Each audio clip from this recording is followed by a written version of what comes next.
Well, hello there. How is everyone? I hope you're all well on this fantabulous, terrific, thirsty Thursday. Let me just I'm gonna put that chat down there. How is everyone? Have a look at the mods. What mods? How big are these headphones? I'll show my head shrinking. These headphones are massive. Absolutely massive. Hello, Ken. We've got Ken in the house. We've got Superior. We've got Karen. We've got Mysterious. We've got Kristen. And Superior. I think that might be it for now. Hello, Australia. Hello, Loz. Hello. Hello. Let's see what they're like. Get this screen set up. Mind you, we're not really going to be on this screen. So let me go on to the other screen. Hold on, let me just move that. Let me just get rid of this here. Bring that back up. And we will maximize that. And then I need to just get rid of this for a second. Go on to that screen. And then bring that back. That should be alright. And then just for now, just come back to here. I think we're all sorted. Should really do that first, shouldn't I? Should get all that sorted. So what are we doing this evening? What are we doing? So, just to set the stage a little bit so people know the point of it. The point of it all. What's the point of it? Apart from that thing keeps giving me warning signs. Hello, Snickers. Hello. Probably my favourite chocolate bar, Snickers. I do love Snickers. Let me just so yeah, just to set the tone for the evening, set the tone. So obviously, Ray comes out, doesn't he? He comes out. He's going to be someone who is going to potentially be able to assist the defence in proving that Brian Kohberger was perhaps not at 1122 King Road at the time that's been stated this crime was committed. And obviously when that was announced to the world, and something happened, and that is that obviously the pro-burgers are like, great, we've got someone who can actually, because of so much being hushed and so much sort of doubt going on around this thing, it was like, finally, we've got some guy who's going to come forward and may be able to shed some light and potentially prove that Brian Kohberger's innocent. And the pro-burgers will think that, this is a win for the defence. Then you've got the people in the middle, the people on the fence, who I call the sensible people. And the sensible people, they'll be sceptical. They'll be like, right, I'm interested to see where this goes, obviously, see whether this guy is a viable person or not. But I'm sceptical because there's something in the back of my mind that's going to say Brian Kohberger potentially could have done this. So you've then got the people who are completely against Brian Kohberger, no matter what, the guilters, we call them, but we joke, don't we? We say guilters, but at the end of the day, we're all human. We all see things and we all interpret that differently. Some people's journeys through life just mean that they look at things, they interpret things different. And some people will want Brian Kohberger to be guilty because it offers them some degree of sanctuary, because they then don't have to consider alternatives. It's the easy one. It's the easiest way to deal with this. And those people immediately, when Ray comes out, there's a negativity there towards Ray, and it's like, right, what can we find out? What can we find out? And the main thing that came out was about a situation in Colorado where his program, the tracks program, was basically rubbished in this trial, and it was thrown out. It was thrown out, and the judge had cited that not only would it be thrown out here, but he actually cited other cases that would prove that this program was problematic and shouldn't be taken into consideration. And on top of that, they also attacked Cyray personally and misquoted him regarding his credentials and his ability to do what he said he could do. Do you know what I mean? It was about that, and obviously people ran with that, and it's been rife. It's been absolutely rife. The personal attacks, the attacks on his credibility, the doubt, and the the negativity towards the tracks program and how that whole system operates, and it's just been kind of allowed to continue. Thank you so much. Thank you so much, Alice. That is incredibly kind of you. You didn't have to do that, but that is hugely appreciated. Thank you. And this isn't about what I want to say. First of all, this isn't about kissing Cyray's ass or being a Cyray fanboy. This is about doing what's right.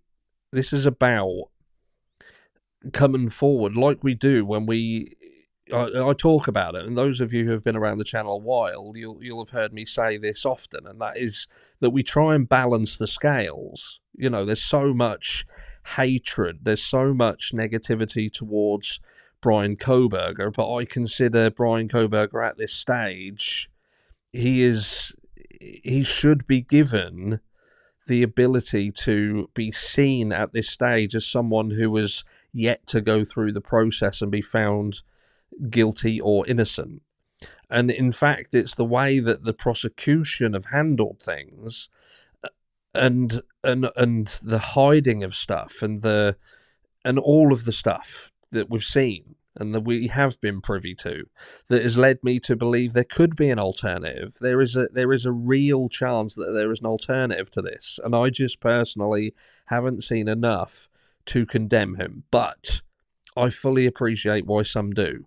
But with respect to the Cyray situation, again, this isn't about being a Cyray fanboy, but what I do feel is wrong is that when you still see people who are rife in the community who are utilizing the Colorado story and what happened as a way to go negatively on Cyray and discriminate against him as an individual, especially before he's even come forward, because you think to yourself, we know how this is going to go.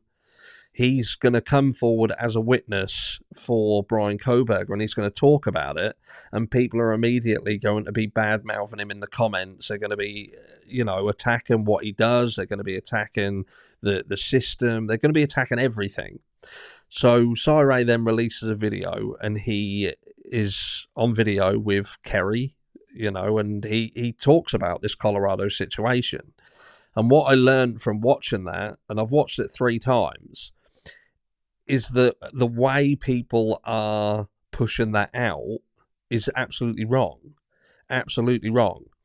And it shouldn't be used. It shouldn't be used as a tool to doubt him as an individual, his integrity, or his desire to do what he feels is right. Now, we are all human, so we can be wrong. We can get things wrong. And you'll see in a second that he admits that you can't always get everything right. But yeah, it's about watching this together. We'll go through it. We'll stop it. We'll talk about it. But I reached out to Cy and said I wouldn't cover the video unless he gave me the permission to do so. Could I show the video and go through it with the community to give them an opportunity to watch it and listen to what really happened, and then you'll get a better understanding of not only who Cy is an individual and learn a bit about him and how he carries himself, but also what truly actually happened in this case. Because it's not, and I said about this before when we covered it, it's not about always what things do. It's about the intent that the individuals have who are using it. And when they fuck up, what they're then willing to do to hide it. And you're going to learn about it in this case. But before we go, I'll just come back into comments and just touch base with a few of you. And then we'll get on to watching it. Thank you very much, Brian's Ramblings. Tom is going to be huge, Idaho. Hold tight. Yes. We've got some stuff going on, haven't we? Got some herons coming up. We've got some open herons coming up now. We're going to be streaming them. Don't worry. We're going to be showing them here. So if you aren't subscribed, make sure you're subscribed. And if you haven't hit like, make sure you hit like as well. So what do we got? We've got Dope Soul, Queen of the Mods, with a welcome everybody coming in. Thank you for joining us tonight. If you haven't, smash that like button and subscribe to get future notifications. Thank you very much. Matt comes up with the software he designed is currently the industry leader in geolocation mapping of RF data. And yeah, this is, like I say, that anybody who's sort of doubting Cyray, I think by the end of it, you're going to feel a little bit different about his integrity in his field, certainly. Thank you very much for stopping by, JB Gunner. Nice to see you, my friend. Nice to see you. I see Scott is there. I see Baby Girl as well. Every criminal is literally fighting for their life. And that is Baby Girl there. And Baby Girl is someone who, she's someone who believes that Brian Kohberger could indeed be guilty. And we get on very well. We have conversations and we have adult conversations. And that's all I ask of anybody in the community. I want this community to be more of a sanctuary for people of different opinions. You can come in and have a chat and not necessarily agree with me or agree with everybody. We don't need to all agree. All we have to do is agree that we see things differently and be adult about it. Because if you're a knobhead, then I'm just going to get rid of you. I'm not dealing with it anymore. We spend too much time dealing with absolute idiots, and I'm tired of it. Hello, Ron. Hello, my friend. I wouldn't say I'm the best. I'm pretty damn good, but I wouldn't say I'm the best. JB Gunner's on a come down. JB, at least he's not. Well, he might be naked. We can't see him, but he could be naked. But anyway, shall we get into this video? Let's get into this video, shall we? I'm going to jump onto this screen. I've moved everything round. Everything's fucking back to front.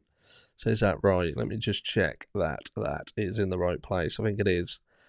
Let's play. It's time to talk about Colorado. You have no idea how many times I've been on crazy, super high profile, ridiculous murder cases, and the focus of my testimony has been on my associate's degree. I've never had a judge really take on this adversarial role with a witness before. He came out and just completely filleted me. It's pretty harsh. And who is this judge? Judge Juan Villasenor. The judge is going to cite 3 cases that support his opinion that my methodologies and the TRACS program have been thrown out of court before, and they support him throwing it out of court as well. Are you ready for these 3 cases? Let's talk. For law enforcement, cell phone data is a powerful new tool. The Supreme Court ruled that cops need a search warrant before getting data from your cell phone that shows where you were and when. In a 5-4 decision, the Supreme Court said it's such a detailed record of our movements, it nearly turns a phone into an ankle monitor. Welcome to Socialite Crime Club.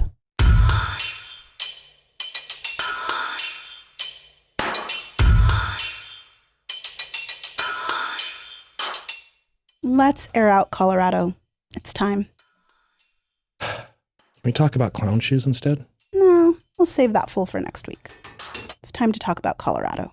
Colorado versus Christopher Jones. Mm-hmm. It's got a lot of attention.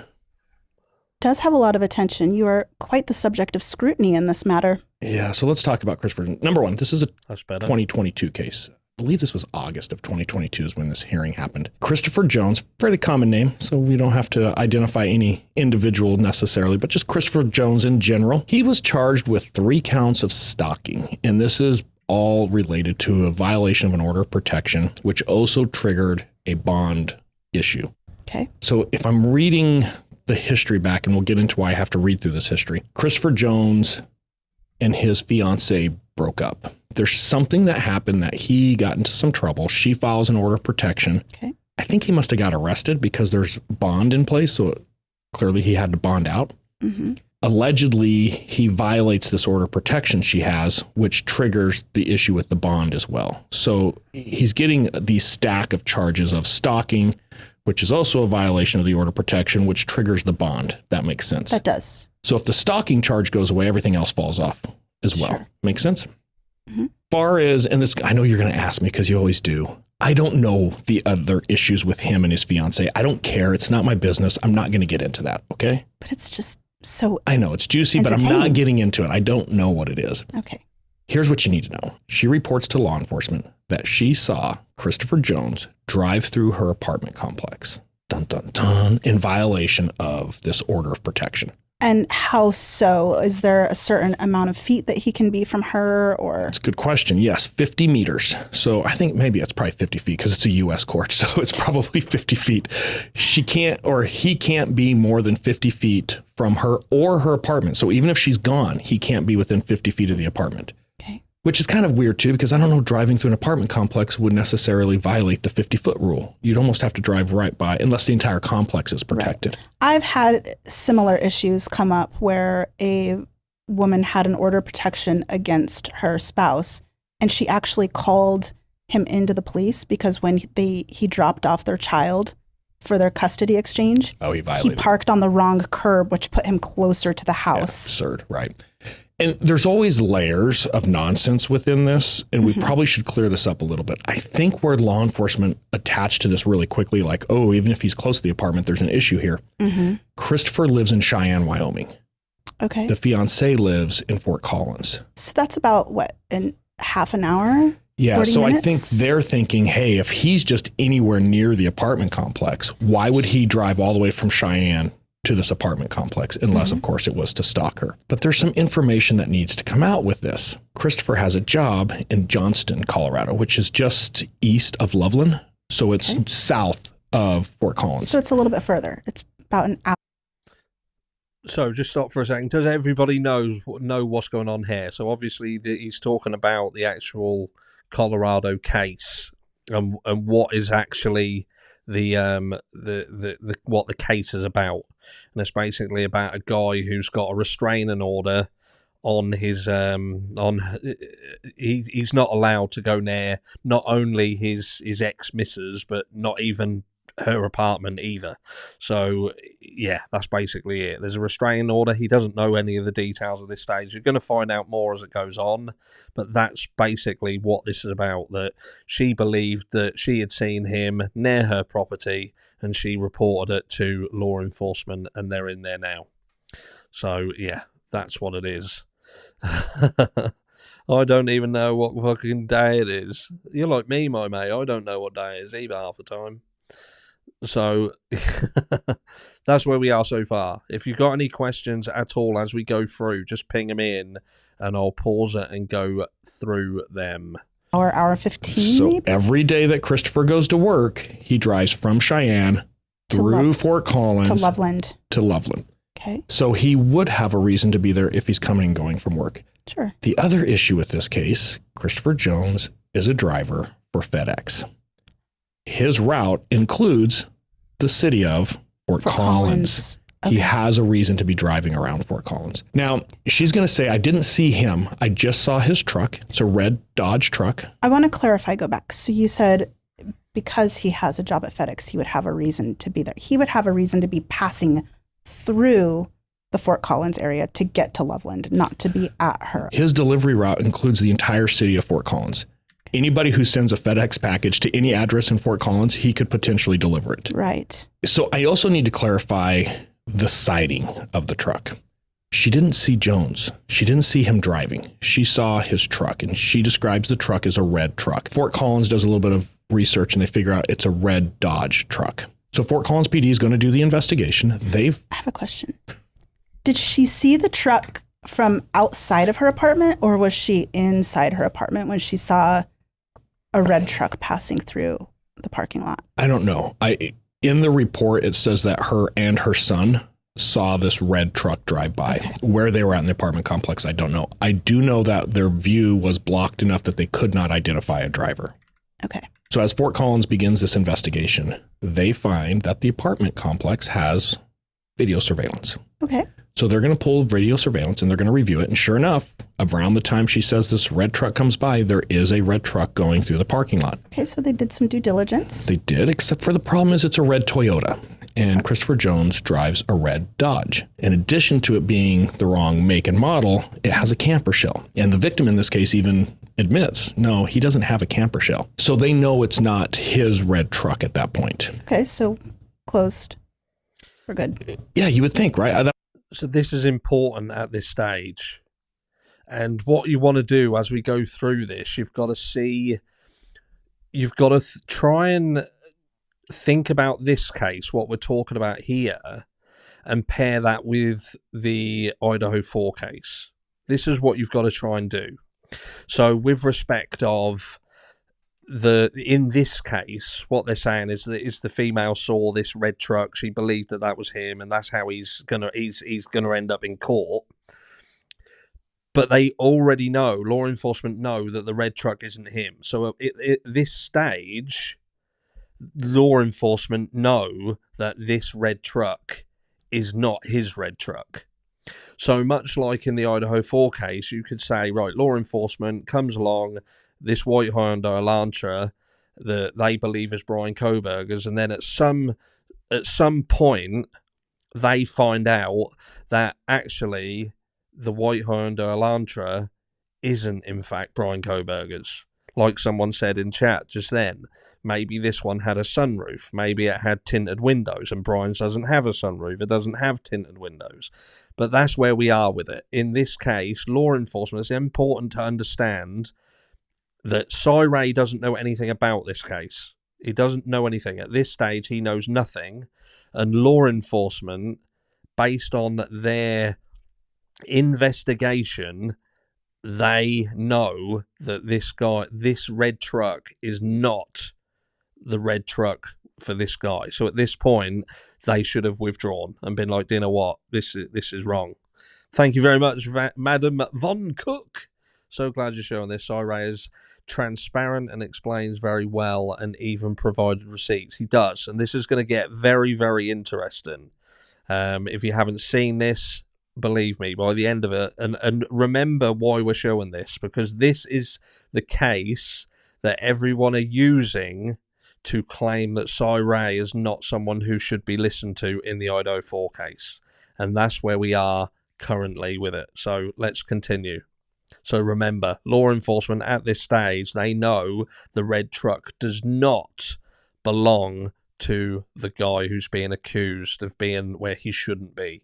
That was going to be my next question. What do you do in this investigation at this point? You have this fiance who has this order of protection who calls law enforcement and says, hey, this guy drove through my apartment complex, violation order of protection, or you realize it's going to cause all these other issues, stalking, violation order of protection, the bond thing. Right. You pull the surveillance video. It's not his truck. Okay. Close the investigation. Yeah. It's done. The officer in this case is going to write a search warrant at this point for Christopher's cell phone records. Okay. Why? Under what probable cause does he have the ability to write a search warrant for cell phone records at this point? I'm going to make an assumption, which probably means I'm going to be wrong here. There is some other case that was adjoined to this case that Christopher was being looked at for. I haven't read the probable cause for this search warrant. I don't know what it is. I suspect it's heavily reliant on this other case, whatever this other issue is. And I don't know anything about this other issue, so I'm not going to even try to allude to what it may or may not be. But we don't even know that for sure. Kathy. All I know is that the patrol officer writes a search warrant for Christopher Jones' phone records, and according to some judge somewhere, he had probable cause to establish that. So they're going to get Christopher Jones's Verizon records. JB. Okay, but that doesn't mean that they are relatable at all to what is happening with this particular incident of her reporting him driving through her apartment complex. Not only are they going to get the Verizon records, they're going to analyze the Verizon records to see if they can put him at the apartment complex for this violation of order of protection. Oh, this is shady. Yeah, there's some this problems is here. not good. How long has this person been an officer? I don't know. He's a patrol officer. I don't think he's been through any real cell phone training. And I'm going to get into that here in just a minute. I've got a picture for you here in a minute. He's going to map the records. And the way he maps the records, he uses our system, the TRAX system. Fort Collins was one of our customers, so they're using the TRAX platform. We actually had some really good subject matter experts there. We did, but he left to start an automotive shop. I'm still mad at him about that. Who leaves law enforcement to start their own business? He was a really good detective. He was a good detective. Long story short, this is not within best practices. Like, we would not recommend this. We haven't recommended this. We've testified in the past, this isn't really what you want to do here. But this officer sees that Christopher Jones's phone is in the general area of the apartment complex and decides, oh, he was there. He did it. I think that's quite common, actually, for a lot of people to do that without the proper training. It is. And we're going to talk about this a little bit more here in a little bit. And I've got this picture we're going to put up on the screen here. What you're seeing with this red overlay right here, that is our estimated handoff area is what we call it. And it is a general estimation. It is not exact. It's not precise. It never will be. We've never claimed it to be exact or precise. No. What we're saying is, hey, most likely that phone is within that red shaded area for at least a brief period of time. You need a lot of other data and potentially corroborative evidence to put somebody at a specific location at a specific point in time. This is where you need to pay attention, close attention, because this is where they're going to talk about how this actually operates. But it's important to understand what they're talking about at this point is that the officer is now using the TRAX program against what would normally be the protocol that SIRE would suggest it being used. This is not how they would normally use it. And he would and has contested against the use of this program in this situation. And obviously, remember, we're still at a point where law enforcement, they know the vehicle's not his. So now it's just about trying to prove that he is somewhere when they already know that the vehicle's not his. So again, factor that into a case like the Idaho 4 case, and you've got yourself a situation that proves that law enforcement will know they're wrong, but still try and prove that they're right and utilize systems available to them to try and do it. And stick a pin in that, because that's important when it comes to explain cases where this has happened in the past and who truly was the cause of that.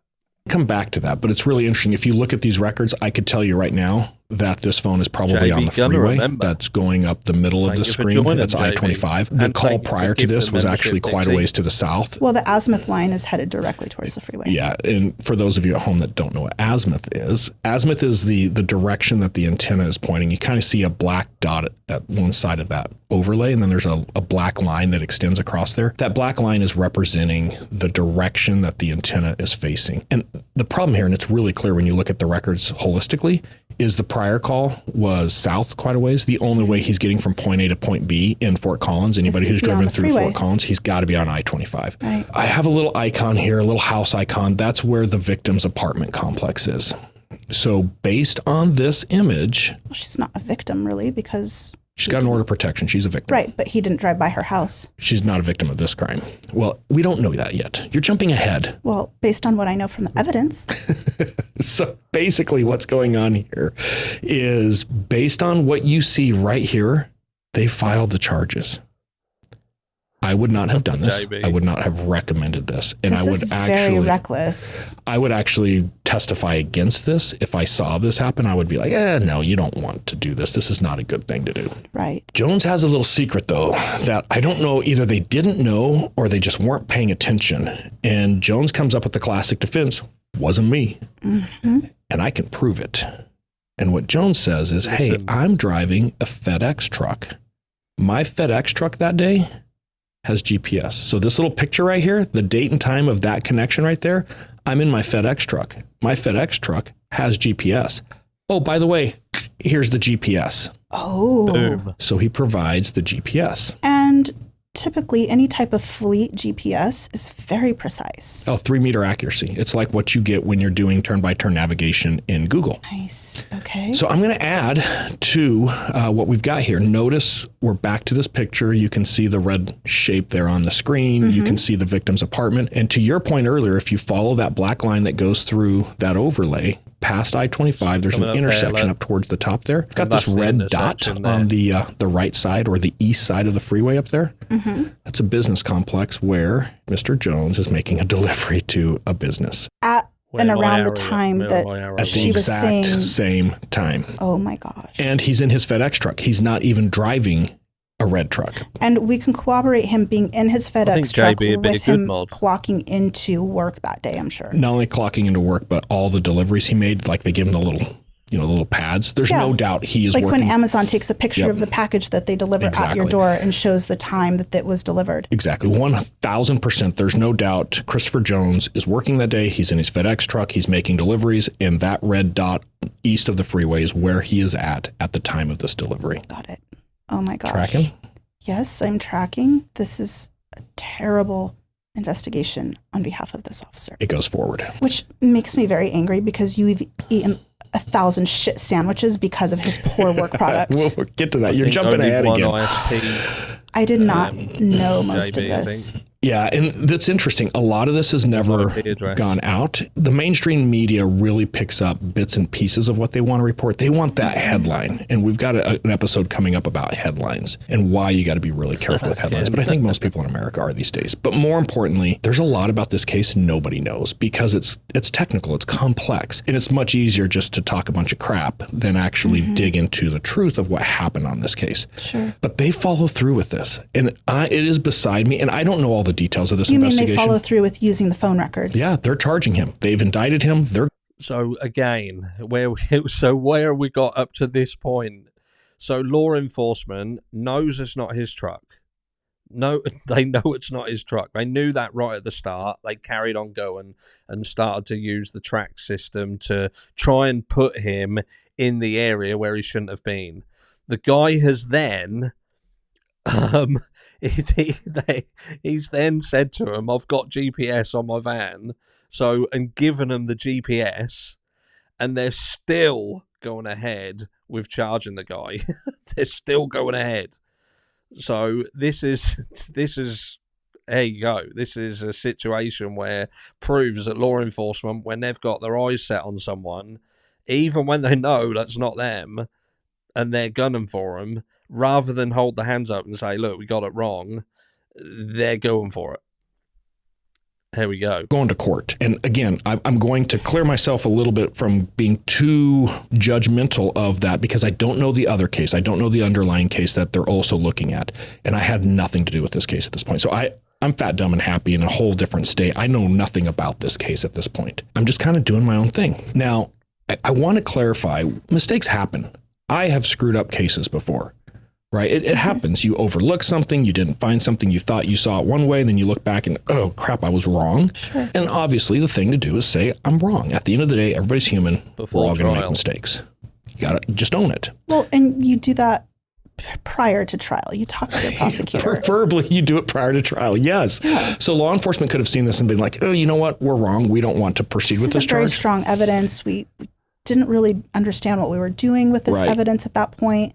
Let's back off. And while I can't say every time that ever happens, a prosecutor necessarily would pull back, I can't imagine a situation where a prosecutor takes a case to court knowing that the law enforcement agency that investigated the case is saying, ooh, we got it wrong. Like that just doesn't stack up. And then the agency actually get on the stand and continually be supportive of what that evidence was and what the prosecutor is trying to prove. At the same time, the prosecutor also has a duty to review the evidence, understand the evidence, and also say, I don't think this passes the muster here. Like we're not going to move forward on this case. We don't want weak cases in court. Sure. Neither of them do this. And the defense kind of takes a hard line and says, hey, fine, you guys want to go to court? Let's play. And this is where this case starts to go south. Had the GPS data been released to the state at that point? I don't know at which point in time the GPS data is released, but at some point prior to trial, The GPS data is known and it is released. And I can't tell you the exact timeline there. Now, there is a motion that the defense can file anywhere in the United States, and it's a challenge to scientific standards. It's basically saying, hey, you're using this technology as evidence, and we're questioning the reliability of that evidence. And every state has a different version or uses a different version of this scientific standard. So a lot of times it's a Daubert standard. In Colorado specifically, it's a Schreck hearing. Right. In California, I think it's a Kelly motion. Yep. There's also a Fry standard. Correct. So, and depending on where you're at, federal or state can be different as well. And they're all relatively the same or very similar. There's a few little pieces, and it's all case law. So Daubert, Fry, Schreck, Kelly, it's all cases that had some type of prior precedence in that state. Overall, the encompassing need for them is to some piece of evidence into court and show that it has scientific validity to be upheld with as evidence. Right. It's reliable. We can depend on it. And I want to make something really clear because we're going to start getting into some technology, some science, some background science. Hey, J for Justice, I believe in science. There's this other podcast. I'll let you explain it. I know you've been dying to. She either misunderstood or intentionally adulterated one of our episodes, our tea room, where I told Cy that he doesn't believe in signs, as in S-I-G-N-S. And I thought it was pretty clear based on the context of what we were speaking about. But then I repeated it and I said, you're right. I don't believe in signs. Maybe she misunderstood, but she said that later on, Cy doesn't believe in science, as in S-C-I-E-N-C-E. And she had a lot of people viewing that day, but she's like 100,000 followers. So there's probably 100,000 people running around the country thinking I don't believe in science, which is, I did email her and ask her to please correct it. Did she respond? Of course not. Of course she didn't. Yeah. Well, I'm hoping that her listeners just use her podcast as more of a form of entertainment, paparazzi style media, and have actually done their own due diligence and come to visit Socialite Crime Club to see the unadulterated version of what we said. Defense has got a problem here that they have to show that the cell site location information, typically referred to as CSLI, is incorrect. Hey, this mapping that the state is relying on to show that he's in the area of the apartment complex, it's inaccurate. They take this into court and say you can't rely on cell site information. And the judge pushes back pretty quickly and says, hang on. The Supreme Court has actually said cell site location information is reliable. In fact, the Supreme Court, it's Carpenter, US v. Carpenter. The Supreme Court's come back and said it's so reliable that law enforcement, you have to have a probable cause search warrant to get that information because you're creating almost a breadcrumb-like trail of where somebody is day in and day out. Well, it creates such a good picture of what somebody does day in, day out of their life that it is very comparable to getting a search warrant to go in and look through somebody's underwear drawer.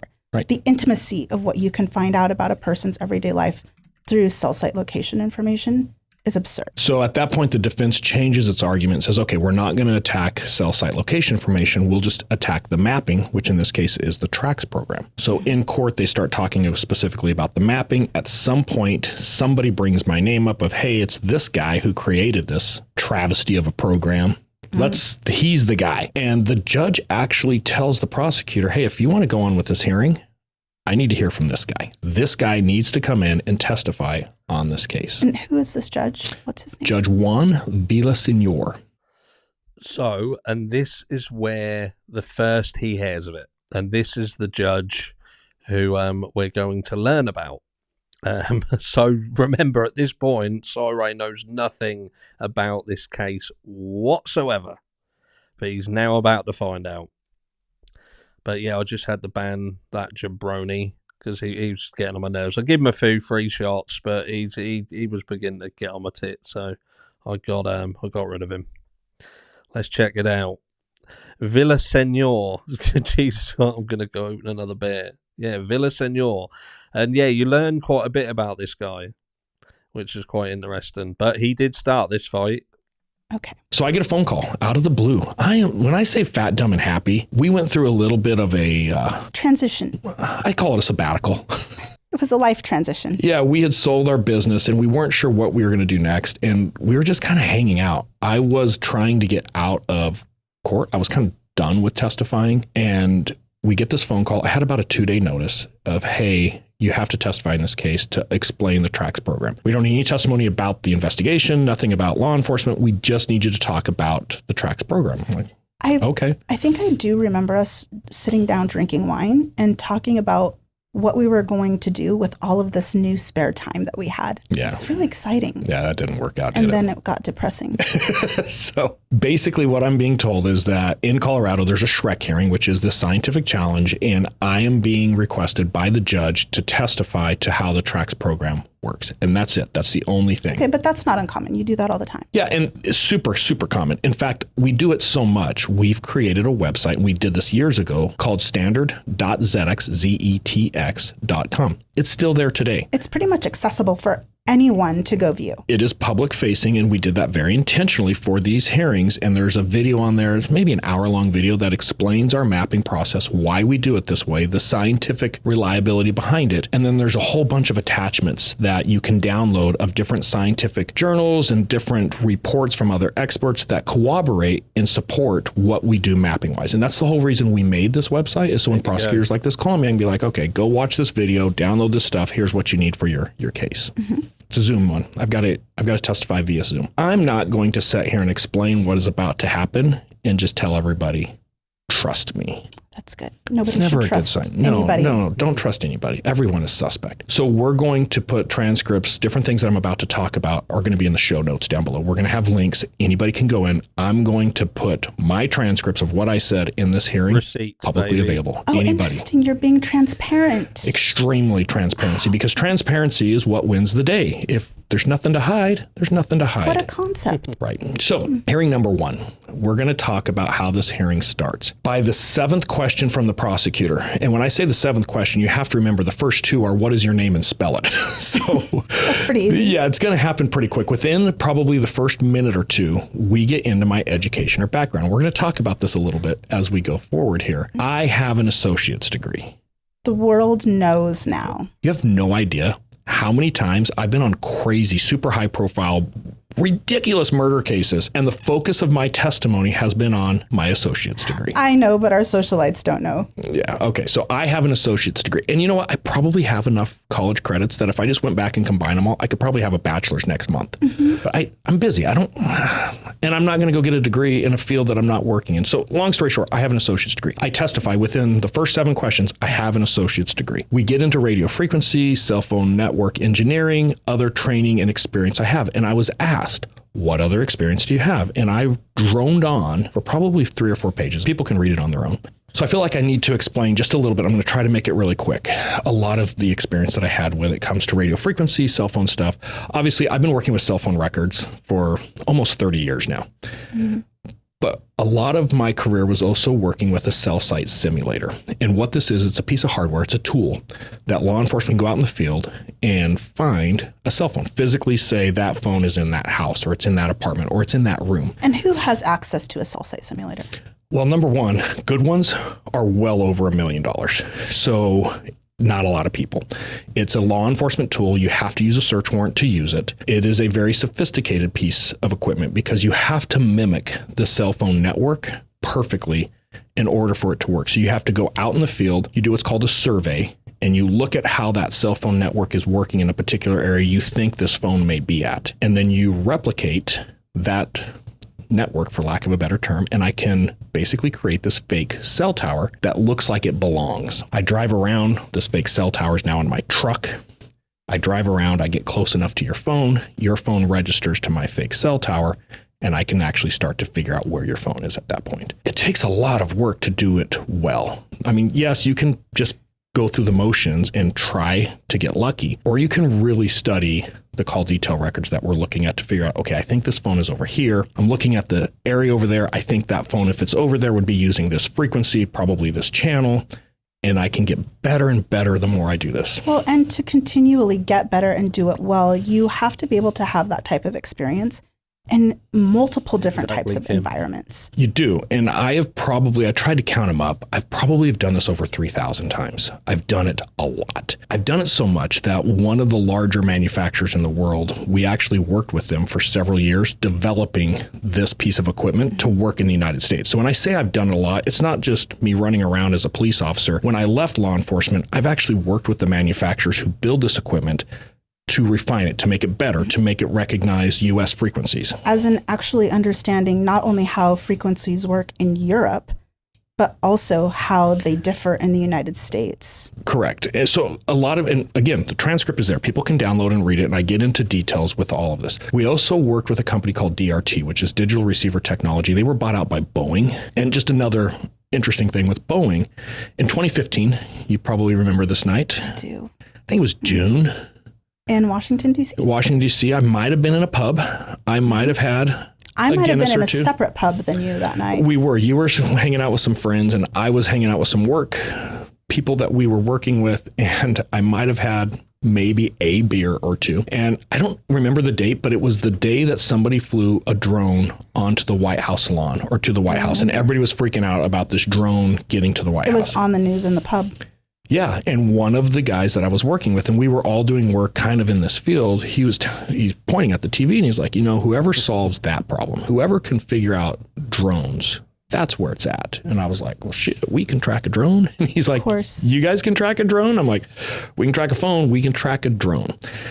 We had a couple more beers, we went home, I didn't think much about it. Conceptually, it's all the same. Yeah, I don't know, a month or two later, he calls me and he wants to have a call talking about this drone tracking thing that I can do. And I'm like, okay. Well, I accept the call. It's with the head of the NFL security. And the FBI has reported a possible concern about a terrorist event for the 2016 Super Bowl because it's one of the first times the Super Bowl in quite a while has been in an open air stadium. The San Jose Stadium is not a dome. It is actually open air. And you panic a bit.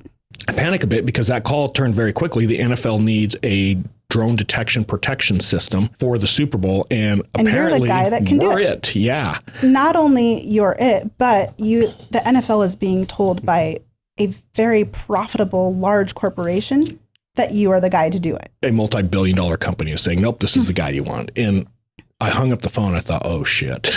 I remember getting the phone call because you panicked and were telling me everything that we need to start ordering under some shady pretenses at that point in time because they were, you couldn't get them legal anywhere. I don't think the statute of limitations is up, so maybe you should just stop there. Let's just say we bought a lot of stuff that is hard to get. On my credit card? Yeah, well, I needed plausible deniability. So and when I say me and one other person that I worked with at ZX, we built a drone detection system over the next 6 to 9 weeks. We deployed it in the 1st of September to San Jose Stadium. I think we did 5 or 6 college games. We did a monster jam, did some concert, and when we were just refining it. And by the time the Super Bowl ran around in 2016, we had a fully developed drone detection system deployed in that stadium. Well, what was great is that through that process, we got to work with amazing, huge corporations that partnered with us and really started creating other investigative work products into what we did because it was all API compatible. Yeah, it was a joint project with us and 3 other big companies, and it went really, really well. And I'll throw some pictures up. I don't have them for this, but I'll throw some pictures up. I've got pictures of the Super Bowl. They made me a nice little plaque and everything when I got there. It was cool. It worked. Everything worked perfectly. And we kept on the phone stuff. I wasn't really sold on the drone piece being a good business plan. I'm still not. It's interesting. No one's ready for the cost of what it actually takes to purchase a drone detection system. It is extremely expensive. Including the NFL. Yeah, for one that really does what people want, it is incredibly expensive. Don't worry, the drone chat is going to stop in a moment and we'll go back into the case, which is the important parts. I suppose this is just showing about what Cy is capable of doing with his experience, what he's learned out in the field. So this is just to show that, he's not some Mickey Mouse bloke. He knows what he's doing. He's got the ability to do some pretty impressive stuff.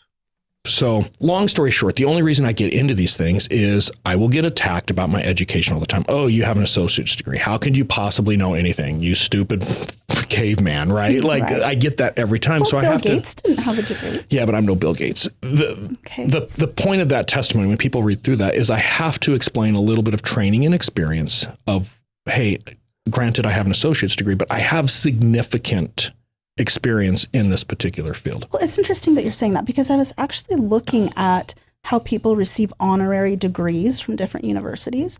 And some of these universities' guidelines for that, I think you meet. Oh, a lot of them are giving now work credit. So if you can show, hey, for an entire career, I've specialized in this field, I'm telling you, I could probably have a master's next year if I wanted it in some of these fields. But I don't want it. I have other things to do. I don't care about that. You're actually busy doing the work. Yeah, I'm busy doing stuff. So that's what the first part of that transcript, and people can read it for themselves. I'm asked multiple times, do you have a degree in engineering? I say, no, I do not have a degree in engineering. I have an associate's degree. It's throughout the entire thing. On page 11 of the transcript, there's going to be a question asked. Has Trax ever not been allowed in court? Has Trax ever had a hearing where the judge said, we're not going to allow it? And people can read it for themselves. There's 2 times that this has happened prior to the Jones case. Mm-hmm. Newsflash, I agree with both of them. In fact, not only do I agree with both of them, people would find if they did a little bit of research, that choice or that decision by the judge was largely impacted by my testimony. One in particular is a case out of Everett, Massachusetts, and I was handed an exhibit similar to what I showed earlier, a different case where somebody had misused the program. They created this exhibit and they were trying to say, see, he's there. I want to clarify. When we say somebody misused the program, it's not that they went and pressed a button wrong. It's the best practices that they used from an investigative workflow that creates misuse of the program, because it becomes very impartial in the way that the program is used. Right. They take the output and they manipulate it somehow. There's cherry picking of what they want to show from the output of the data. But that isn't just a Trax issue.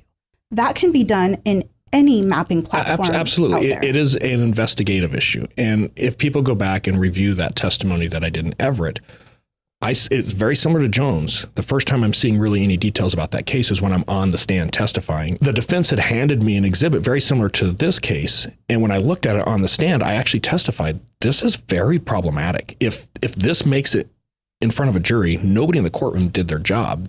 No, this can't be used. And the judge said, no, it's not going to be used. And just for clarity, you were saying that because you were there solely to lay the foundation of Trax and how it works. Correct. Not the investigative pieces of the case. That is correct. The scientific reliability of cell phone mapping and the mapping specifically that we created with our program. Yes, there's 2 other cases, but in both of those cases, there wasn't issues per se with the Trax program. It was issues with either the foundation or other things. And in fact, the second case, which was also in Massachusetts, Trax was still used. And that's what people don't realize. We still use the Trax program in that hearing or in the trial. So I talk about both of those. It's on page 11. People can read it for themselves. So just to give you a little bit of an understanding from my understanding, what Trax basically does. So imagine just getting cell phone data, and you know how much of a variable there is with respect of cell phone data. So if you've got like a tower, you've got basically a 27, I believe, square mile radius around that transmitter.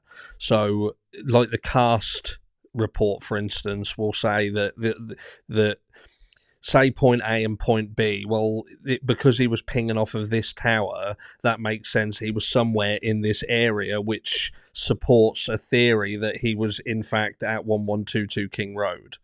But what this program, this Trax program is able to do is to really drill down into the details of exactly where it was, and is better at pinpointing the accuracy of that data. So rather than having such a wide scope, it's able to really channel down on at what frequencies was the car pinging off and or the phone was pinging off and all sorts. Do you know what I mean? It's just a more accurate representation of the cell data that comes off that phone. Obviously, there's other. We're hoping that there's other stuff in the Idaho 4 case, whether there is some geo data, whether Brian Koberger perhaps snapped photographs or something like that, or his phone was pinging GPS signal perhaps, and they can map that.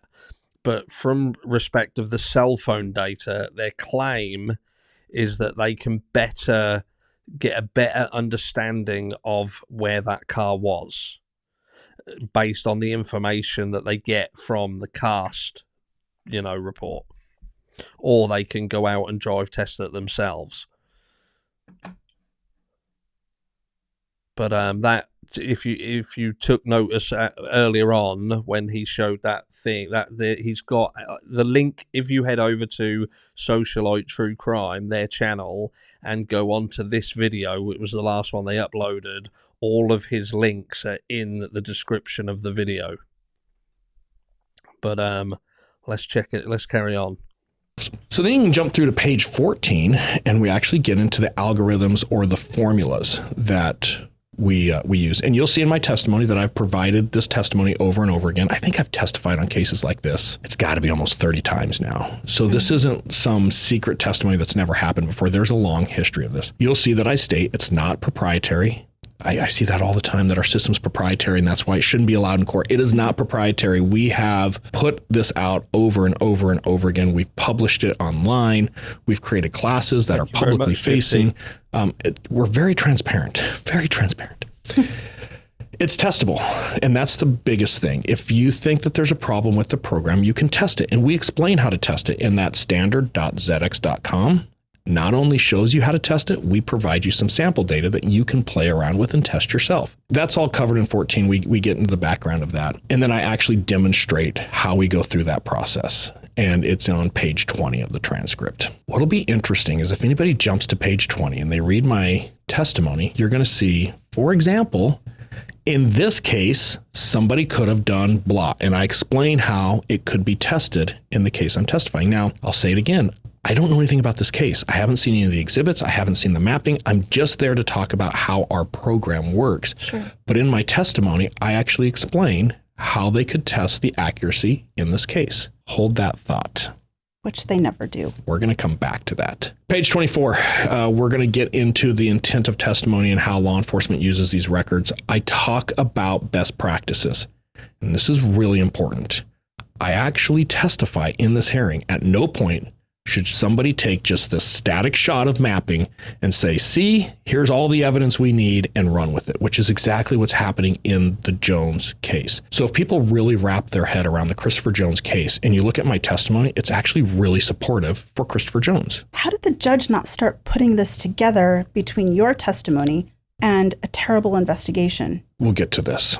The point on page 24 when people read it is, I explain what was happening in the Jones case shouldn't happen. I just didn't know it was happening because I hadn't seen the case. But I also explain ways to corroborate the records, why that's important, and I get into detail about the mapping the TRACS program provides. It's just a rough estimate. You can't just take that picture and run with it, which is what was happening. On page 28, something very interesting happens, and I've testified it's got to be 100 times at this point, if not more. On page 28, the judge starts to interact. And I've had judges ask me questions, and the transcripts won't do this quite the justice of what it is. He almost becomes adversarial. Like he's asking me questions directly that neither the prosecution or the defense asked me, and he kind of just takes over the hearing. Okay. Almost argumentative, like, well, you understand that's a problem, right? And I've never had a judge do this. It was just weird. And I was like, ooh. What was he arguing that there was a problem? He didn't agree with our algorithm. He made it very, very clear. He thinks that our algorithm is complete bunk. It's trash. It should not be relied upon. And it just, I don't know what I'm talking about. Because he's tested it? No, in fact, later on, he'll go on and say that it's not the judge's job to do that, but that's exactly what he's doing. On page 34, you're going to find me referring the judge to standard.zx.com. And at one point he asked me, like, is there any publications that I can refer to? Where do you get this? And again, I refer him to standard.zx.com. I referred him there 3 times in my hearing. Okay. Hey, here's all the documents. Here's the video. Here's everything you need. Again, I state I have an associate's degree. So it comes out I have an associate's degree. I'm asked, Do you have a degree in engineering? No, I do not have a degree in engineering. Well, and I also think when you say standard.zx.com, it's a very specific URL to give to somebody. You would think so. A couple of things I think are just interesting if people want to look. Page 37 of my transcript, I get into drive tests, the importance of drive tests, but I also state I haven't seen them in this particular case because I don't know what's happening in this case. I'm just there to talk about the program. Pages 39 and 40, the judge is being really particular about other experts or other scientific engineers, if you will, in this field that have done similar things or anything even remotely close to what we're doing. I actually pointed out the defense expert on this case, who has a PhD in electrical engineering, has done the same thing. And I named the case, and I even told the judge where he could find the case, standard.zx.com. And that was the Merritt case. That was the Merritt case out of California. Page 43, and this is when the judge takes over questions completely. It is just covering what is saying in chat about saying that it's an estimation. What they're basically saying is nothing when dealing with this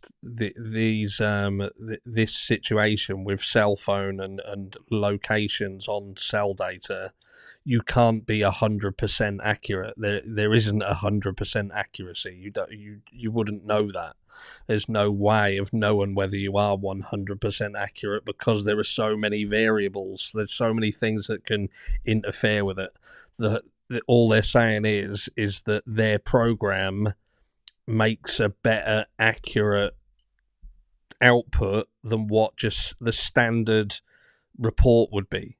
That's all they're saying.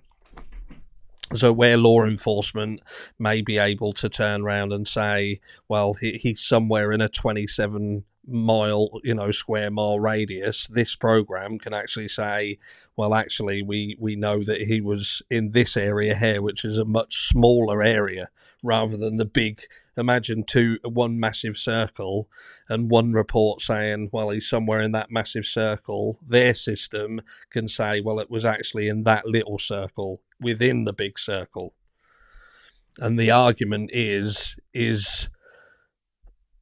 they don't believe it can do that. That's the argument. Where's the proof of its accuracy? But you could argue that about, well, where's the proof in the overall accuracy of the entire system? Do you know what I mean? What they're saying, you can't get better and better and more accurate within that scope. Here we go. Weird. Like I said, I haven't seen a judge do that before. I thought that's kind of interesting. I've never had a judge really take on this adversarial role with a witness before. Let's talk about the judge's ruling. So the hearing's over, and the judge is going to rule that I am not credible. He's not met Bill Thompson yet. He's never seen and judge. You know what's going to happen here, don't you? Yeah, he's going to get shocked when he goes in that courtroom. They ain't going to be happy with him, are they? The tracks program is complete trash. And how do I even make an appearance in a courtroom with my lack of education and clearly my just zero credibility in this field? So there's this elitist act. Nah, Angel, it weren't that the judge was paid off, mate. It's that the guy who was in court was innocent of the crime. That's the entire point.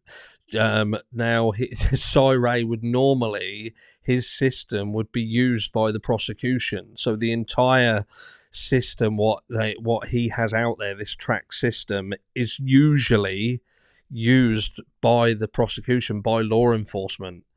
So rather than just dependent upon this more vague report from cell towers saying that, oh, he was somewhere in the vicinity, that could argue that he wasn't there, he was somewhere else, they use this program to give more accuracy. The issue in this case is that the guy was innocent and law enforcement knew he was innocent but was still pushing through. That's the issue here. The guy shouldn't have been in court in the first place. I mean, the accused, he was innocent. Academia persona coming out of the judge. He goes straight thug. The way he wrote this, I've read a lot of rulings that he took off his robe and he has neck tattoos. He went straight thug on this ruling. Like, he came out and just completely filleted me. It's pretty harsh. So I want to talk about that for a minute. Let's talk about how the judge is going to justify his ruling. On page 5, he starts listing people who have come out in opposition to my methodologies and practices. And he actually, quote, despite overwhelming criticism from the scientific community, and he's basically saying that the TRACS program has got a lot of usage in law enforcement despite this overwhelming criticism from the scientific community. Who is the scientific community he's talking about? Well, he goes on and he starts stating all these papers he's finding. So Victoria Sachs wrote this paper, Thomas Kirkham. They're throughout his entire hearing. Who are those people? Most of them are defense attorneys. They're not even engineers. Not engineers. So he's attacking me because I'm not an engineer. So how can my testimony be accurate? But at the same time, the people that are writing papers in opposition, and it's opposition to cell phone tracking, period. Not just TRACS. Has nothing to do with TRACS. And you're going to find a reoccurring theme here in a minute. But he's relying on other defense. One of them is a graduate student, Aaron Blank. He cites Aaron Blank's paper, who's a graduate student working on a thesis. Who's never done an investigation, who's never been in trial, who's never seen a courtroom. Correct. And I should explain, he wasn't an electrical engineering student either. So, well, and defense attorneys are always going to shun cell site location information because with that information, it's damning. They do not want it in the courtroom. Correct. He then states that ZX employees drive around and eyeball the accuracy of our mapping using drive tests. What? Wait, the judge said this? The judge says this. And this is where I'm going to start telling people, hey, if you're really interested in this, dig a little deeper. All of these things are published. You can open up Word programs. You can open up PDF programs to do word search. Search the word eyeball. In my testimony, search the word eyeball in the judge's ruling. You're going to see the judge quote me that ZX employees drive around in eyeball coverage areas. He definitely already made up his mind that he did not like you. He does not like me. He does agree that it's testable, but then he just completely, there's no way we can support our testability. And what we say is, hey, in all of our testing, we see a range between 94 to 96% accuracy. And you don't have to be 100%. There's very, very, very little limited evidence in this world that is 100% accurate. So we just have to say, no, it is testable. There are a known error rate. And we talk to that. And man, he just hammers me. And he says, quote, I claim to be an engineer. In spite of the fact I made it very, very clear, I have an associate's degree. I'm not an engineer, but I have done a lot of engineering work. And I explain, I probably have done more engineering work than most engineers in this field. You have. Radio frequency engineers do not take call detail records, go out into the field and try to find a cell phone. Well, because it's an investigative process. Correct. It's not an engineering process. Correct. He hated that I said that. He felt that that was me overinflating my credentials and that I lied about being an engineer. This is where it gets really interesting. He starts to cite a litany of articles to support his case. None of them are from radio frequency engineers. And it's just, it gets so absurd. And I'll probably throw this slide. I want to hear about these. No, I'm not going to go one by one. I've got a slide right here that I'll break down of all the people that he cites. 2 of them are engineers. Just pause it here so you can look at it. So look at them, criminal defense attorney, and the 2 that is highlighted, he'll talk about them in a second. But most of them are attorneys, so they're not even engineers. The 2 engineers that he cites, I actually have work product from both of them on standard.zx.com that you can download. That is showing the exact same methodologies that I use in their own work product. And that's the only 2 engineers he cites. Everybody else he cites has nothing to do with electrical engineering. And I'll just put this slide up on the screen so people can look at it individually and you can actually do your research. The majority of them are all criminal defense or attorneys. Weird. This is where the wheels completely come off the wagon. And I hope people have stuck around to this point. After I say this, you can go get your sandwich and take the rest of the day off. The judge is going to cite 3 cases that support his opinion that my methodologies and the TRACS program have been thrown out of court before, and they support him throwing it out of court as well. Are you ready for these 3 cases? Yes. Let's talk. U.S. v. Evans. This is a federal case from 2012. What was I doing in 2012? You were a cop. We didn't have tracks in 2012. I had not left law enforcement. I had not created tracks. The business, ZedX, hadn't even been formed. But it was rejected. Any idea who, what law enforcement agency might have been the agency that actually created the work product in US v. Evans that was suppressed? Well, it's a US v. Evans, so it had to have been the CAS team, the FBI CAS team. The FBI Cellular Analysis Survey Team, the CAS team. The judge cites an FBI CAS case that resulted in a suppression as my case. And I think everybody, including... Is your name even mentioned anywhere in that document? No, I'm a dumb cop in Gilbert, Arizona at the time. I have nothing to do with any of this. He used US v. Evans to say that tracks... Yes. So let's move on to the next one. US v. Hill. What does it tell you? That it's a US... It's another federal case. It's another federal case. Guess who? Cy-Ray is the culprit. I'm the culprit. You are responsible for everything going wrong. FBI CAS case again. So 2 of the 3 cases that he cites as, look, this is why I don't agree. He's had these issues before. His methodologies are screwed up. It's the FBI CAS team that he's actually citing. It's not me. It's not Trax. Oh. Let me give you the 3rd case because it gets better. The FBI must love you being their fall guy. I think the FBI CAS team will agree. I had nothing to do with their cases, and they had nothing to do with mine. Now, I want to make it really clear. I have worked with the FBI CAS team. I have several cases now that they have testified to what they did in the case. I've testified to what I did in the case, and we both present our cases together as part of the prosecution case. So we've had cases that have overlapped, but I don't work directly within the CAS team, and the CAS team does not work directly with me. So I think everybody can agree these 2 cases out of the 3, so we're already at 66% of the cases he's citing is complete nonsense. Well, I think historically your work, when you do work with the CAS team on specific cases, it's both of the work products coming together that actually create corroborative evidence. Correct. There's 2 different styles of presenting that show the same evidence. Correct. The CAS team will do a great job looking at specific details within the phone records. What the Trax program was really good at is taking multiple phones, tons of data, putting it all together and displaying it in layman's terms that anybody can understand. So the CAS team would come in and do the original investigation. We would take that information and we would build it into these animations that we could present to juries. And it worked really well together. We've had a lot of success on those cases. But let's move on to the 3rd. So remember, the judge is only going to cite 3 cases to support prior cases where the courts have rejected my methodologies in the Trax program. US v. Evans, US v. Hill, which are both FBI CAS cases, nothing to do with me or the Trax program. Okay. The 3rd one is People versus Valdez. It's a California case. And I'm going to give it to the judge. At least he got a case this time that Trax was used in. So, hey, at least he's there. Now he's tracking. Yeah, but guess what? Trax was not thrown out. Trax was used in that case. That case was appealed up to the California Supreme Court, in which, again, it was upheld. It wasn't rejected by the court at all. It was accepted twice. And the judge actually says, well, they didn't reject it, but they highlighted the shortcomings. No, they didn't. Anybody can go to People versus Valdez. I'll attach it to the show link too so people can read it. They didn't highlight Trax's shortcoming. And what Judge Villaseñor doesn't explain, and I know because I testified on these cases, this is a case out of Sacramento, California. We've had so many Kelly hearings in Sacramento, California district courts that it is now precedent. The Trax program is assumed to be reliable because of all of these cases we've already done. The judges don't even want to hear about it anymore. Right, they're done with it. They're like, we've already fought this fight. We know it's reliable. It's coming in. And Villaseñor actually picks one of those cases because he can't find any others. Mm-hmm. And he says, see, here's another one. They didn't reject it, but they highlighted the shortcomings. No, they didn't. This guy.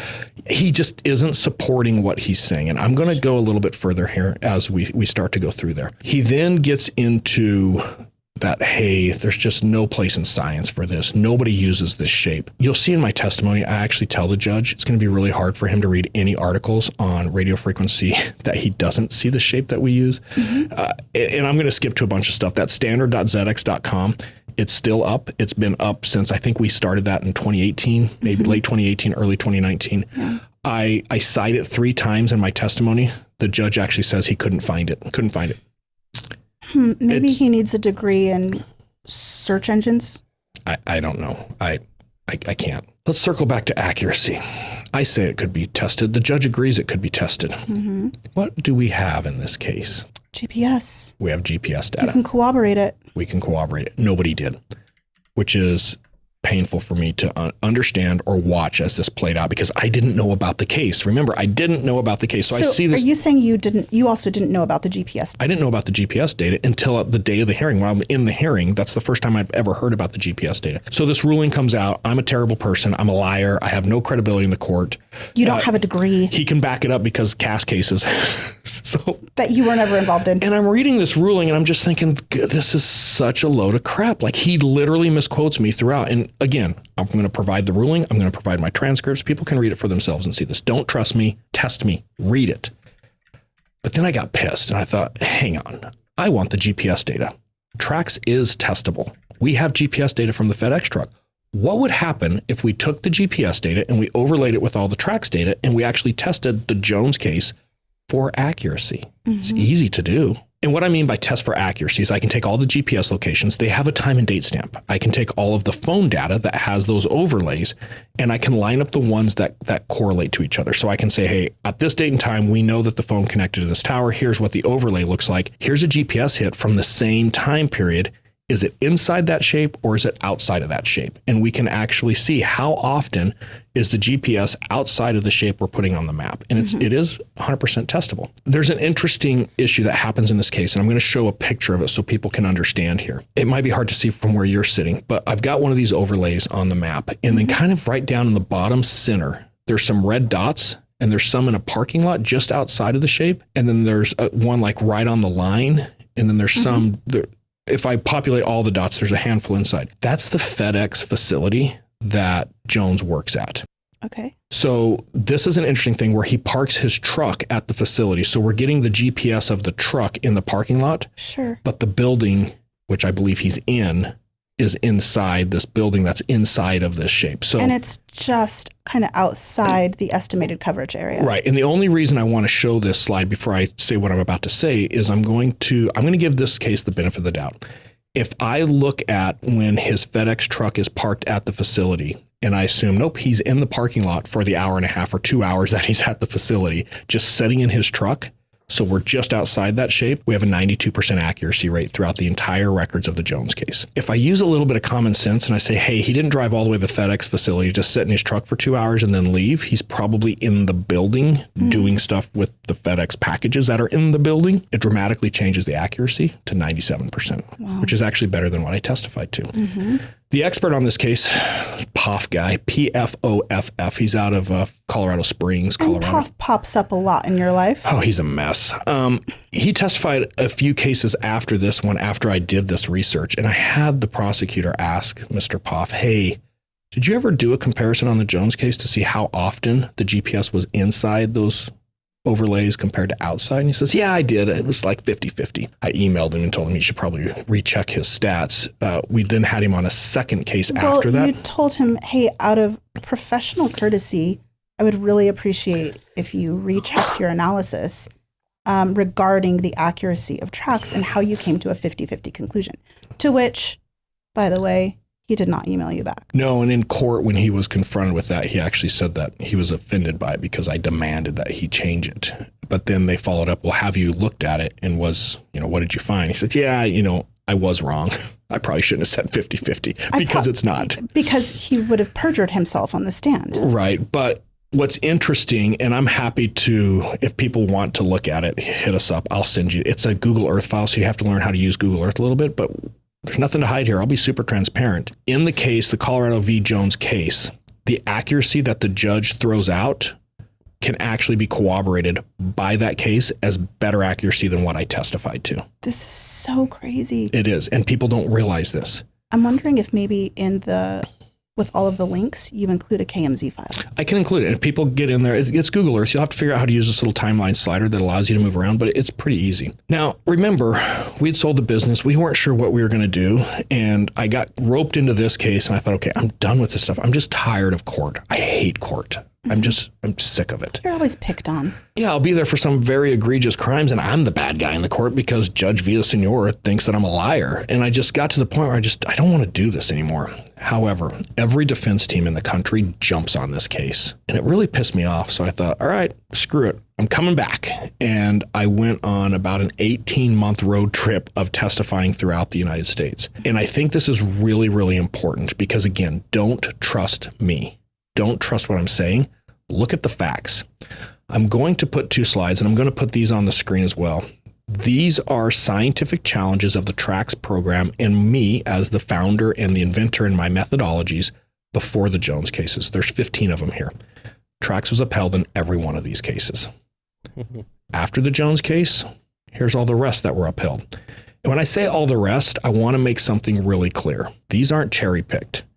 Every single case in the United States, whether it's state court or federal court, after the Jones case, TRACS has been found reliable. My testimony and my credibility has been found reliable.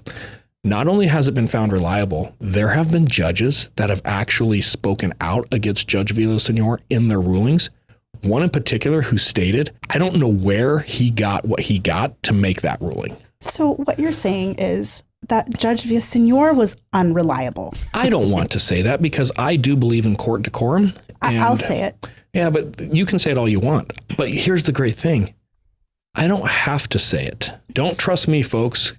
Get on Google, Colorado Judicial Performance Commission. Google it. In fact, just Google Colorado Judicial Performance, Judge Villa, V-I-L-L-A, Señor, S-E-N-O-R. Commission has been concerned that Judge Villaseñor inconsistently applies laws and rules giving varying sentences and similar cases. He inconsistently applies laws and rules. You mean like contributing FBI cases to me? That could be one.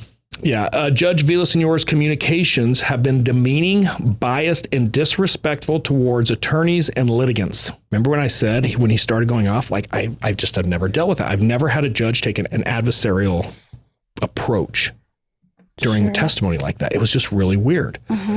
So I think it's important for people to say like, yeah, I'm kind of bagging on the judge at this point, but I'm not the only one. There's history here. And I think you have to look at this whole thing in totality. There's no doubt he misquotes me. The transcript is there. The ruling is there. People can search that for themselves. He's quoting sources that are not qualified to make the opinions that they're making. And most of them are just legal arguments. They're not based in science. And I do believe in science. Science. This is Artlist.io. That was the first ad that we've had all the way through. A platform built to empower your business with science, not science. Thirdly, he is supporting his case by attributing these cases to me and the TRACS program that has nothing to do with me. It's FBI CAS team that he found cases on that had been thrown out of court for their methodologies. It's kind of interesting. Overwhelmingly throughout the country, the prosecution has agreed with me that that case is just a bad case. And you know what? I think it happens. Sometimes we get judges that make bad decisions. And in the course of making those bad decisions, they make it worse by citing things that aren't relevant and then misquoting testimony. Well, they fail to look at the totality of all of the evidence, all of the investigative process, in addition to what they're trying to establish is reliable or not. And I've had people ask like, hey, you know that's going to come up when you testify next time. And I've kind of gotten to the point, let it. I like when it comes up because it's such a great example of, hey, my work stands for my work. I can defend it all day long. And in spite of this, if you actually look into some of these details, it's very easy for me to explain. Which other judges after Villaseñor have done. And they've done extensive research into that case and taken it into account with what your credibility is on the stand. And if anybody is watching this and they're like, well, how does a judge like this get away with this? Like what other things? He did recently have a murder case come back, which was a little bit disturbing because it's something that I really haven't seen before. They convict this guy for murder, goes through the appeals process. Both the defense and the prosecution agree it has to come back for another trial. Why? Because Judge Villaseñor screwed up. He screwed up so bad that the state actually recognized this judge screwed up. After the state convicted this suspect for murder, the state said, no, reverse it. Let's go back and do it again. He shouldn't have said that to the jury. We do not want to be attached to this judge's decisions. Yes. That's strong. That's powerful. It's rare that we see defense and prosecution right out of the gate after a conviction being like, we got to redo it. You screwed it up. Oh my gosh. And this guy is still a judge. He is still a judge. But if you're sitting at home, especially if you live in Larimer County. Larimer. I feel like if you're out in the county, you could be like, Larimer County. Stop. Don't do that. To be honest, that is probably about all we need to see of it. Let me come back up on here. So some of you guys who come in later. So again, what was the purpose of this again? The purpose of this was to really... What's going on? That's like, I had it up twice. I thought that was running a little bit slow, my end. I had it running twice in the background. So yeah, really to touch on the fact that so many people, let me bring the chat down here. So many people, when Cy Ray came out, had jumped on the Colorado case as a reason to attack him. Do you know what I mean? To attack him and basically say that he's not someone who should be listened to, that he lied about his credentials. And, you know, this is just really to give him a platform of a channel that is established in the Idaho 4 case community, if you like, to let him have his say in amongst that. Because we get a lot of the, what I'd call naysayers overhead, you know what I mean, who have spouted that shit and quoted this Colorado case over and over and time again. So that was the purpose. That was the purpose of that video, to sit here to say, look, you can't criticize someone who they are as an individual or cite a specific case as reason that he shouldn't be listened to in, say, the Idaho 4 case because of this, when it isn't. I'm not saying that I know how accurate what he does is. I don't know anything about it. I'm not as smart as what the guy is. But what I do know, and what I will categorically stand by, is the fact that every single person who was in the comments saying that Cy Ray shouldn't be listening to because of some judge in Colorado booted him out for his program not working or being inaccurate, false, whatever, they were the people who were incorrect. And I stand by that absolutely 100%. I'm yet to see what is going to come of it. I believe it's going to be Cy, who is towards the end of the month, isn't it? We've got some witnesses coming forward at the end of the month, and I'm guessing he's one of those. So we shall see. We shall see. We'll, like I say, I'm going to be streaming the hearings over here now they've been made public, and we'll see what comes of it. It's like Heavy Metal Rehab says, no science can be 100%. That isn't science. Some scientific methods are better than others. And like he said, in that case, if you take into consideration where he actually was, their program would, if it would have been used correctly, as trained, and not actually to try and say that he was somewhere where he wasn't, then the accuracy of his program was 97% in that case. 97% accurate, albeit the program showed that he wasn't where law enforcement was saying he should be. So this is the relevance to the Idaho 4 case, isn't it? Where law enforcement are trying to say that someone is somewhere, and that program is actually able, even in that case, to show that he was in fact more likely at his work. There you go. But you know, it's whether you trust or not. And with so many people quoting junk science and all this, it's going to be one for the room, isn't it? That's all it is. But I think the guy is able to stand up for himself and say, look, I can take any argument that you want to give me, want to throw at me. Yeah, harsh. Why the prosecution just say, hey, we made a mistake and we're wrong? I just don't get it. I don't get it. I think a lot of it comes down to budget and pressure. I think a lot of it is budget and pressure. I think when we look at other cases that we've spoken about, like the Sean Doherty case, for instance, many people will think, Sean Doherty did not do that to himself, but law enforcement decided that he'd done it to himself. I believe that was to do with, they don't want to spend the money on the investigation. It takes up too much time, it takes up too much money, and they don't want to do it. If they can close a case quick, then they'll do it. Sad, very sad, but I genuinely believe that's the case in some of these cases. Like Baby Girl just said there, I don't believe Sean killed himself, and this was the conversation that me and Baby Girl had earlier. For people who would turn around and say they trust law enforcement unequivocally, do you know what I mean? It's a difficult one when you've got cases like that floating around. That isn't the only one. It isn't the only one. But yeah, it's scary. But all I want, and I know whatever side of the fence you're on, whether you're a pro burger, whether you're a guilter, whether you're smack bang in the middle on the fence with your legs dangling either side, we all want the same thing. We all want the same thing. I just think that there are some people who either they get caught up in the crowd, or they might have a content creator that they absolutely love. Do you know what I mean? Maybe they've been following them for a long time and they hold on to every word they say. But when that content creator goes in a certain direction, they take people with them and carry them. And sometimes that can be the reason why they're so supportive of certain narratives. But there you go. It is what it is.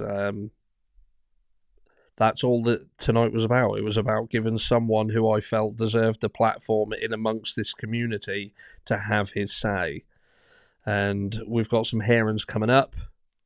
Let's hope that something gets shed some light on this case and makes some things slightly more clear, perhaps. But who knows? Because everything that has happened over the last month certainly has made it so much more murky. So much more murky. And the murkier it gets, the more you start to lose faith in the system. But anyway, thank you everyone for stopping by and saying hello and spending some time over here. I'm back on Cyray as the one who will deliver on BK's case. Well, let's see. The closed hearings have been... Oh, nice, Matt. They've been moved, mate. The closed hearings have been moved and opened. I done a video on it yesterday. Was it yesterday, the new docs? Either yesterday or the day before, I can't remember. Day before we done it. So there we go. But we shall see. 30th of the 5th, better be here. Yes, 30th of the 5th. In at the 26th as well. There's one the 30th and one the 26th. There's two. There's three in total. There's two on the same day, and one of them on the same day is open and the other one's closed. One's at 10 a.m. in the morning, and one's some other time. I can't remember. 10 and 4, is it? I can't remember. But I'll go over it nearer the time. Don't worry, we won't lose it. I'll do in the next live. I'm live again on Sunday, so yeah, make sure you're subscribed so you don't miss notifications. And we'll go over the dates and make sure everyone's got them and what time they are. And I'll get the mods to help me with the days and times because I'm terrible. But thank you very much. Thank you to the mods. Thank you, Tracy. Thank you, Superior. Thank you, Dixie. Thank you, Dope and Ken. And who else we got? My May is still here. And we've got Superior Dreams, Karen, Baby Girl. And who else? Did I say Ken, Tracy? I think that might be all that's left in here. Mod-wise, they do a fantastic job. I don't know how they put up with me because I am a nightmare. But thank you very much, guys. Thank you to everyone who became members and donated memberships and the super stickers. I'm still putting all of the super stickers and all of that stuff towards the holiday fund for the family. I'm actually going to be picking the family to get that over the next couple of weeks. But yeah, that's all still going towards that. Andrew D. Myers, thank you very much. Thank you again, JB. And yeah, go and enjoy the rest of your evening, everyone. I'm gonna it's quite late here. It's like just gone midnight. I need to get some sleep. I've got to get up early in the morning. I'll get up early every morning. 2 lots of cardio every day. 45 minutes in the morning, 45 minutes in the evening, with resistance training 4 times a week, and a strict diet. But we've lost like 40, I think it's 48 pounds in the last 3 months. So we're getting there. Getting there. So that's what you got to do, isn't you? Get healthy. I'm still trying to repair after COVID. Never mind. It is what it is. I used to go to the gym like every day, and then COVID happened, gym closed, never went back. Well, I did go back, but the gym was rubbish. But anyway, now I'm just mumbling. Go and enjoy the rest of your day, evening, whatever it is. If you're in Australia, I think that's probably coming up to morning or something now. So you guys too. And I will catch you all, I would say tomorrow, but it's actually going to be in a few hours. I'll see you in a bit. Take care and keep your eyes peeled. Love you all.